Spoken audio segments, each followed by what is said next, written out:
Halo guys, kembali lagi di channel saya. Pada video kali ini kita akan bahas tentang RAS system. RAS kepanjangannya adalah renin-angiotensin-aldosterone system. Apa yang akan terjadi atau apa pemicunya? Oke, kita bahas satu-satu ya. Jadi, RAS akan teraktivasi apabila pasokan NaCl ataupun cairan ekstraseluler itu menurun. Kemudian juga bisa terjadi apabila tekanan darah itu menurun. Nih, arterial blood pressure itu menurun. Nah, jadi pada saat ini semua menurun, ginjal akan ada namanya reseptornya. Reseptornya itu ada sel juxtaglomerular namanya. Nah, itu nanti akan ada di ginjal. Dia akan mengeluarkan atau memproduksi renin.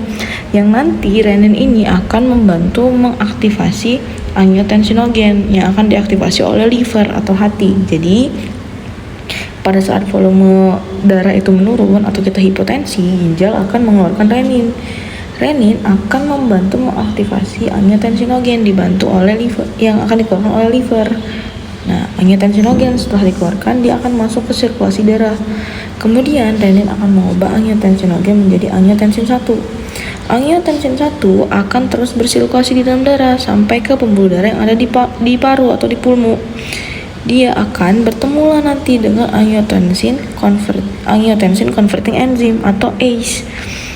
Kalian tahu obat hipertensi yang biasanya ACE inhibitor yang captopril ujung-ujungnya, nah itu dia akan menginhibit si ACE yang ini. Kenapa? ACE ini nanti akan mengubah angiotensin 1 menjadi angiotensin 2. Angiotensin 2 ini adalah kunci dari RAS system. Angiotensin 2 adalah vasokonstriktor yang kuat. Nih. Intinya dia akan mengubah angiotensin 1 jadi angiotensin 2. Angiotensin 2 akan memicu sekresi atau pengeluaran dari aldosteron dari kelenjar adrenal. Nih, dia akan mengeluarkan aldosteron. Nanti kita akan bahas fungsi aldosteron. Kita bahas dulu angiotensin 2 ini. Angiotensin 2 nanti akan menyebabkan 3 hal. Yang pertama vasopresin. Vasopresin. Jadi tadi saya udah bilang kalau misalnya RAS sistem ini akan aktif apabila volume darahnya turun, NaCl-nya turun, kemudian cairan ekstraselulernya juga turun. Kalau misalnya kita nggak ada cairan atau nggak ada natrium, ya pasti kita merasa kayak ya tubuh itu akan ada kompensasinya, yaitu vasopresin. Tubuh akan menyerap lebih banyak H2O dan tidak akan keluarin. Jadi air tuh ibarat air nih udah ada di dalam nih, udah dikit, ya udah tetap diserap aja yang ada di dalam. Jadi makin banyak yang diserap. Kemudian juga ada kompensasi tubuh lainnya seperti haus, jelas dia untuk meningkatkan volume atau tekanan air yang ada dalam tubuh, fluid intake-nya ditingkatkan itu. Kemudian juga angiotensin 2 ini kan tadi sudah bilang dia adalah vasokonstriktor yang kuat. Pada saat orang itu hipotensi, orang itu cenderung pembuluh darah itu vasodilatasi.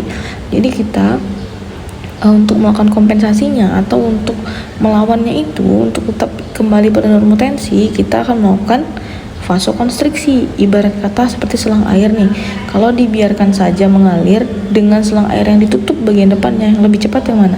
Jelas yang ditutup bukan? Nah itu mekanisme dari vasokonstriksi. Jadi dia itu untuk semakin cepat tekanan darah itu naik gitu.